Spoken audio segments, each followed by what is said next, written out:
I wrote about Belichick's big miscalculation last week. Brockman didn't read it yet, but he should. Biggest miscalculation of Bill Belichick's career, by far. What, re-signing Cam Newton? I know you hate Cam. I know that. The thing is, I don't hate Cam. It's been a tough day, Ross, for Chris, because Melo's a Laker, Cardiac Kemba's in New York. Yeah, it's just been a tough day for him. He doesn't know who Jadakiss is. He feels on the outside looking in. We talked about this before the draft. Brockman just did not want to roll with Cam. Oh, no. You know what it is? Brockman did not want Jimmy G. Yeah, I didn't want Jimmy G. Yeah, I didn't want Jimmy G. Brockman's not a typical fan, but he is in the sense that, he just wanted something new. He just wanted something different and new. Yeah, I'm passionate. I've been driving I've been having and you got it. Exactly. You got Mac Jones. You got it. I had a minivan for so long, and I just wanted a new car, and it's totally fine. But don't bring back the old car if you're just going to buy a new car.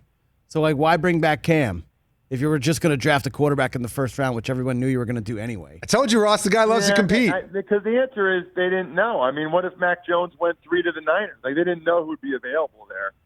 So Cam is like insurance, man. Cam is insurance that's not that high-priced insurance. Yeah. And I don't know. I tend to think it'll be Mac Jones sooner rather than later. But by the way, the miscalculation, you got to read the whole thing, but the miscalculation for Belichick wasn't just moving on from Brady.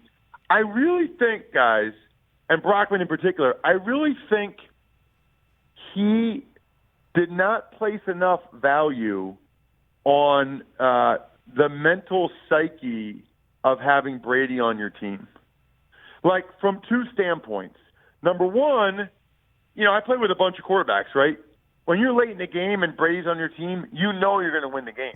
right. Big difference between that and last year with the Patriots with Cam, when they're man, I hope Cam can do it. I think Cam can do it. When you have Brady and immediately got transferred to the Bucs, you know you're going to win. And they didn't win every game, but those guys thought they were gonna. They knew in their mind, we're going to win this game. We got Brady. We got the guy. And then the other thing is, and I've seen some Bucs players talk about this, and I experienced this when I was in New England. Brady's just such a psychopath that you don't want to make a mistake because you don't want to let him down.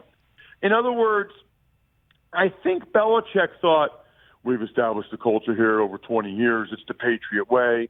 And he's the king of negative reinforcement, and he plays the first 5 8 o'clock team meeting. He has the 5 worst plays from the day before. You don't want to be on that, blah, blah, blah.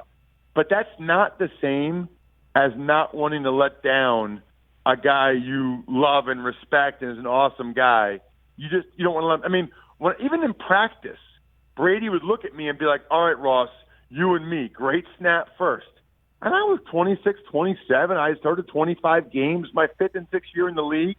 But when Brady said to me, I wanted to have the best snap of my life as a center, right?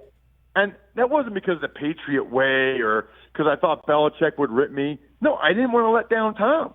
And I've seen all the coaches in Tampa talk about that, the players in Tampa talk about that. They lost that in New England.